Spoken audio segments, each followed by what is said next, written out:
वरदान मांगे। एक गांव में एक बुढ़िया रहती थी जिनके 7 बेटे थे। 6 बेटे कमाने वाले थे लेकिन एक बेटा निकम्मा था। 6 बेटे कमाने वाले थे और एक बेटा निकम्मा था। बुढ़िया माँ 6 पुत्रों का जूठा 7वें पुत्र को दिया करती। 7वां पुत्र एक दिन अपनी पत्नी से बोला, देखो मेरी माता का मुझ पर कितना प्रेम है। वह बोली, क्यों नहीं, सबका जूठा बचा हुआ तुमको जो खिलाती है। तब वह बोला, जब तक आंखों से ना देखूं मान नहीं सकता। पत्नी ने हंसकर कहा, देख लोगे तब तो मानोगे ना। फिर कुछ दिनों के बाद एक बड़ा त्योहार आया। घर में 7 तरह के भोजन और चूरमा के लड्डू बने। वह पत्नी की बात को जांचने के लिए सिर दर्द का बहाना बनाकर पतला कपड़ा ओढ़कर रसोई में जाकर सो गया और कपड़े में से सब देखता रहा। 6 भाई भोजन करने आए। उसने देखा माँ ने उनके लिए सुंदर सुंदर आसन बिछाए, 7 तरह की रसोई परोसी और आग्रह कर करके उन्हें भोजन कराती रही। वह चुपचाप देखता रहा। 6 भाई भोजन करके उठ गए। तब माँ ने उनकी 5 थालियों में से लड्डुओं के टुकड़ों को उठाया और एक लड्डू बनाया। जूठन साफ करके माँ ने उसे पुकारा, उठ बेटा उठ, तेरे भाइयों ने भोजन कर लिया, तू भी उठकर भोजन कर ले। तब उसने कहा, माँ मुझे भोजन नहीं करना, मैं परदेश जा रहा हूँ। माता ने कहा, कल जाना हो तो आज ही चला जा। वह बोला, हाँ हाँ आज ही जा रहा हूँ। ऐसा कहकर वह घर से निकल गया। चलते समय उसे पत्नी की याद आई। वह गौशाला में कंडे थाप रही थी। तब वह वहाँ जाकर बोला, सुनो मेरे पास तो कुछ नहीं है, ये अंगूठी है, ये ले लो और अपनी कोई निशानी मुझे भी दे दो। पत्नी बोली, मेरे पास क्या है, ये गोबर भरा हाथ है। ऐसा कहकर उसकी पत्नी ने पीठ पर गोबर के हाथ की थाप मार दी। तब वह चल पड़ा। चलते चलते दूर देश में पहुंच गया। वहाँ एक साहूकार की दुकान थी। वहाँ जाकर बोला, सेठ जी मुझे नौकरी पर रख लो।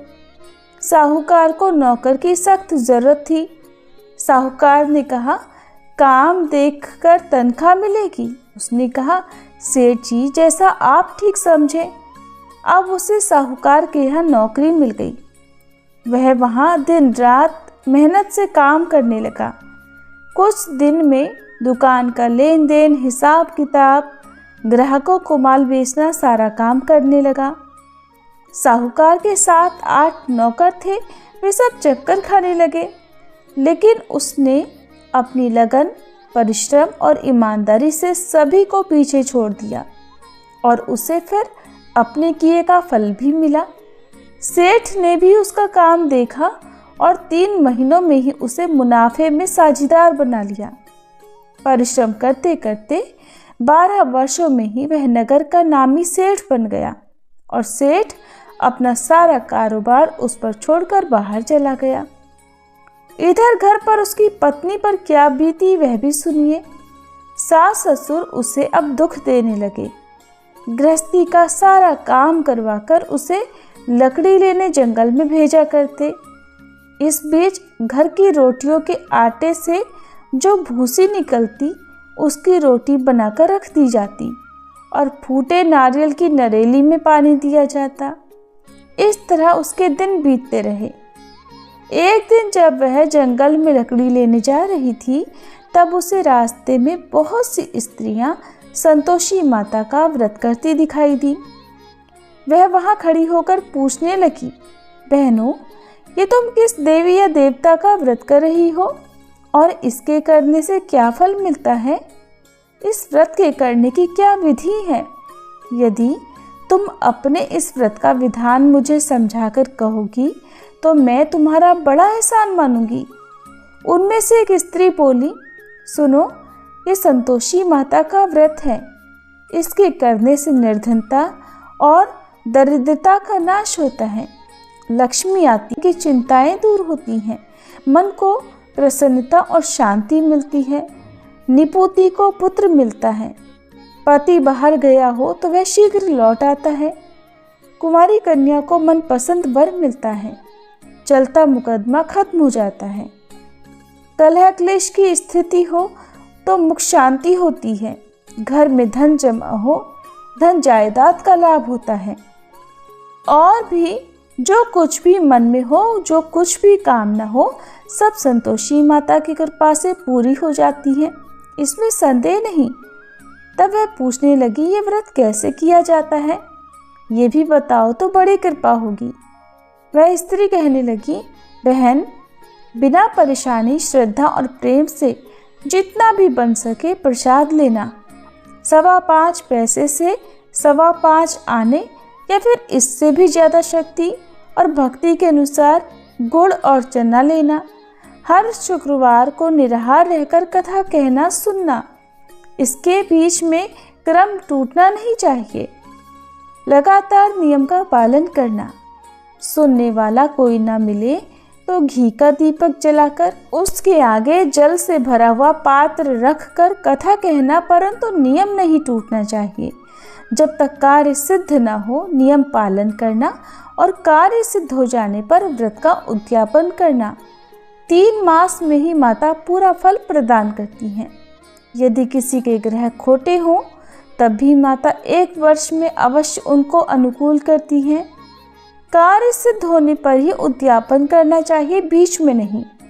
उद्यापन में 2.5 सेर आटे का खाजा और इसी अनुसार खीर और चने का साग बनाना। 8 बच्चों को भोजन कराना। जहाँ तक मिले देवर, जेठ, भाई, बंधु या कुटुंब के लड़के लेना। न मिले तो रिश्तेदारों और पड़ोसियों के लड़के बुलाना।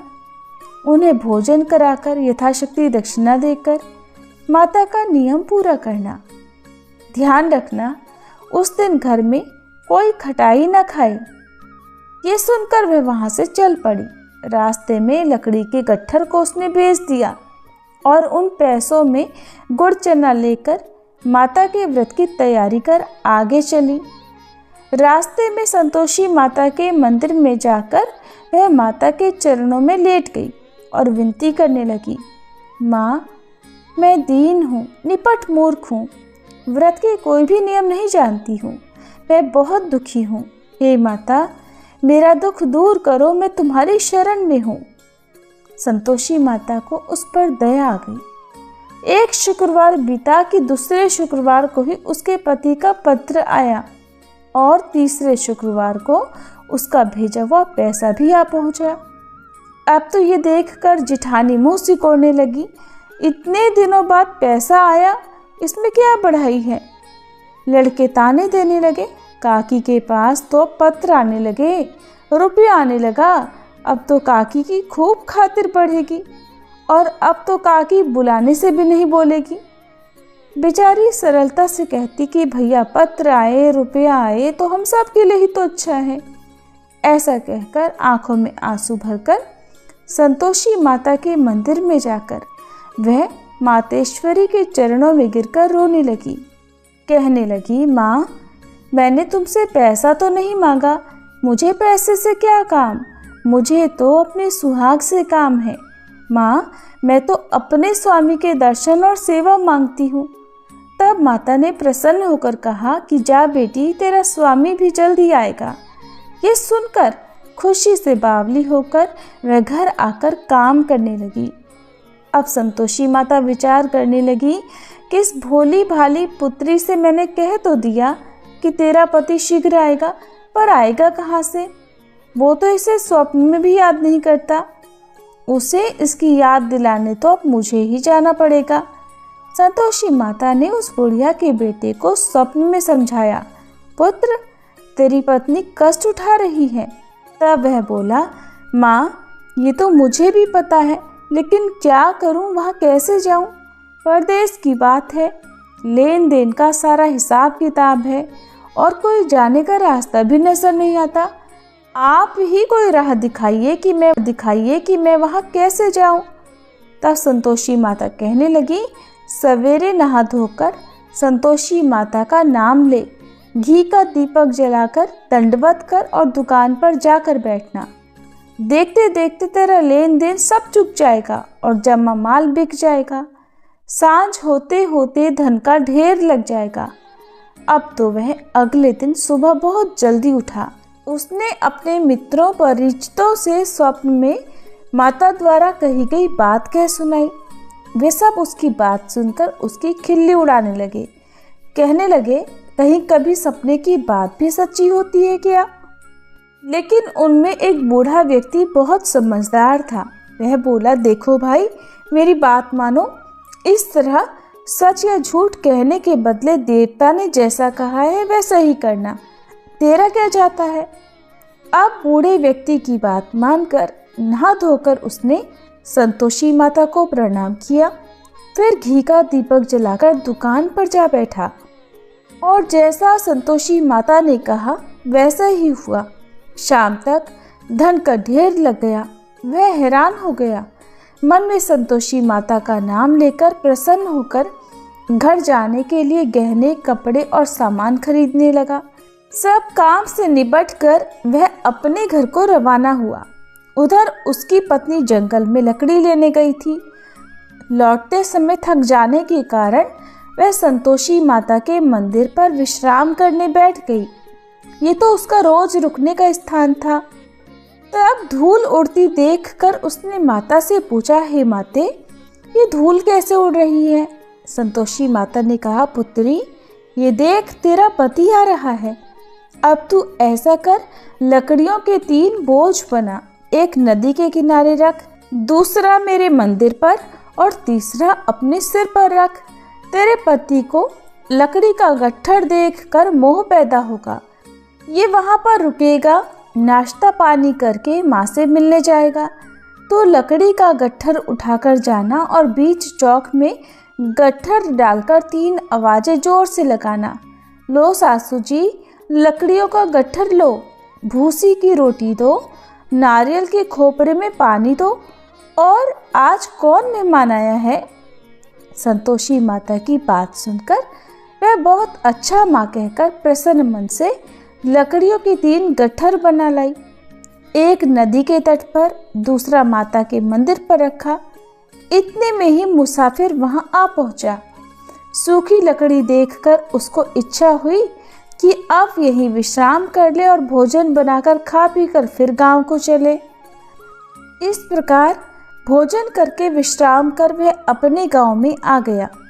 उसी समय बहू सिर पर लकड़ी का गट्ठर लिए आई। उसने गट्ठर को आंगन में डाला, जोर से 3 आवाजें लगाई। लो सासू जी, लकड़ी का गट्ठर लो, भूसी की रोटी दो, नारियल के खोपरे में पानी दो। आज कौन मेहमान आया है? ये सुनकर सास ने अपने दिए हुए कष्टों को भुलाने के लिए कहा, बहू, तू ऐसा क्यों कह रही है? तेरा पति ही तो आया है। आ बैठ, मीठा भात खाकर कपड़े गहने पहन। पत्नी की आवाज सुनकर उसका पति बाहर आया। फिर उसके हाथ में पहनी अंगूठी देखकर और उसकी दशा देखकर वह व्याकुल हो गया। उसने माँ से पूछा, माँ, ये कौन है? माँ बोली, बेटा, तेरी ही तो पत्नी है। 12 वर्ष हो गए हैं। जब से तू गया है तब से सारे गांव में जानवर की तरह भटकती फिरती है। काम काज कुछ करती नहीं, 4 समय आकर खा जाती है। अब मुझे देखकर भूसी की रोटी और नारियल के खोपरे में पानी मांगती है। तब वह बोला, माँ, मैंने इसे भी देखा है और तुम्हें भी। मुझे दूसरे घर की चाबी दो, मैं उसमें रहूँगा। माँ ने कहा, ठीक है बेटा, जैसी तेरी मर्जी। ऐसा कहकर माँ ने चाबी का गुच्छा बेटे के सामने रख दिया। उसने दूसरे घर को खोलकर सारा सामान जमाया। एक ही दिन में वहाँ राजा के महल जैसा ठाट बाट हो गया। अब क्या था, वह सुख भोगने लगी। अगला शुक्रवार उसने अपने पति से कहा कि सुनो, मुझे संतोषी माता का उद्यापन करना है। पति बोला, बहुत अच्छा, खुशी से कर लो। अब वह उद्यापन की तैयारी करने लगी। जेठ के लड़कों को भोजन के लिए कहने गई। उन्होंने मंजूर किया, परंतु पीछे से जेठानी ने अपने बच्चों को सिखलाया, देखो रे, भोजन के समय सब लोग खटाई मांगना, जिससे उसका उद्यापन पूरा न हो। अब लड़के भोजन करने आए। खीर पेट भरकर खाई, लेकिन माँ की बात याद आते ही कहने लगे, चाची हमें कुछ खटाई खाने को दो, खीर खाना हमें बिल्कुल अच्छा नहीं लगता। और लड़के उठ खड़े हुए, फिर बोले, पैसे लाओ। भोली भाली बहू कुछ भी नहीं जानती थी, उसने उन लड़कों को पैसे दे दिए। लड़कों ने बाजार जाकर उन पैसों से इमली खरीदी और खाई। ये सब देखकर अब बहू पर संतोषी माता का कोप हुआ। राजा के दूत उसके पति को पकड़कर ले गए। जिठानी कहने लगी, अब सब पता चल जाएगा जब जेल की रोटी खाएगा। बहू से ये वचन सहन नहीं हुए। वह संतोषी माता के मंदिर में गई और कहने लगी, माता ये आपने क्या किया? हंसाकर आप मुझे क्यों रुलाने लगी?